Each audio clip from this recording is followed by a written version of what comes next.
Okay mga idol, ito na nga po yan. Gaya ng pinangako ko, ito yung kwento niyan. Marami pong iiyak dito, okay? So yan po yung post ni Sir JM na base nga daw po sa performance ni Casimero. Carl James Martin will definitely stop him. At nag-comment po si Ma'am JL, yan po ang kapatid ni Carl James Martin na manager niya din, ano? At para bagang kinikiliti at pwede na ba, Kuya Lods? Okay, ito po ang kwento niyan. 2021, mga kaibigan. Kami pa yung magkakasama nito. Ngayon, sabi ni Jason, tawag dito, kumbaga parang, ito yung totoo parang hindi siya pabor na sikat na si Carl James Martin kahit hindi pa siya nag-world champion. Kaya po tinira niya. Okay? In fact, siya po ang tumitira kay Carl James Martin, hindi naman po si John Rel. Si Jason po ang tumitira kay Carl James Martin. I remember, ito po yung dati hindi ko pa naiintindihan.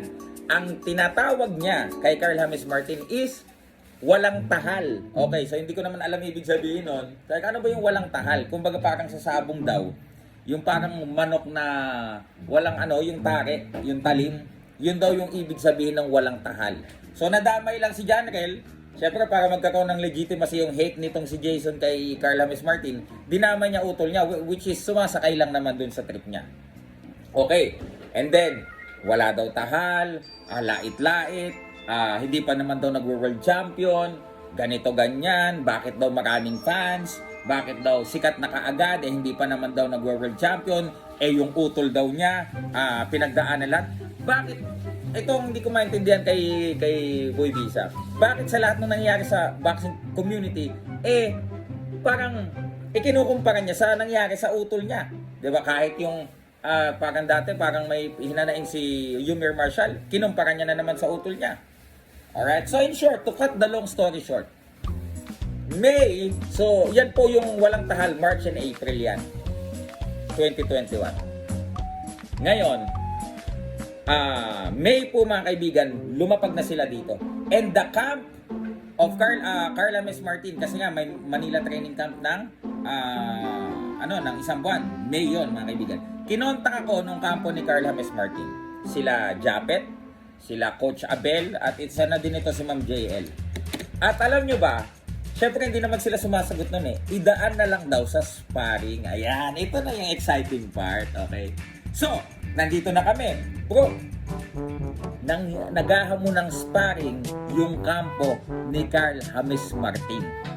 Ito na ang sagot. ito na yung exciting part. Bro, sparring daw kay Carl James Martin kahit sila yung dumayog dito. Bro, wala pang kondisyon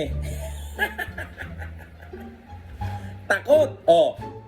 Wala pa daw hangin, wala pang kondisyon. Alam po nila na si Carl James Martin, mataas po yung resistensya, mataas yung hangin. Yun po ang totoo niyan. Okay, ito. Shout out sa kung sino mga promoter nito. Englishin natin, Japanese.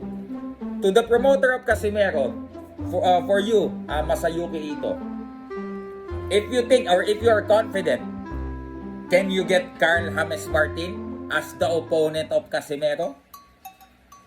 Deal? Yan ang maganda, di ba? Hindi yung walang tahal, tapos pag hinamol, wala namang pira dyan. Wala namang pira kay Donaire, tsaka kay Martin.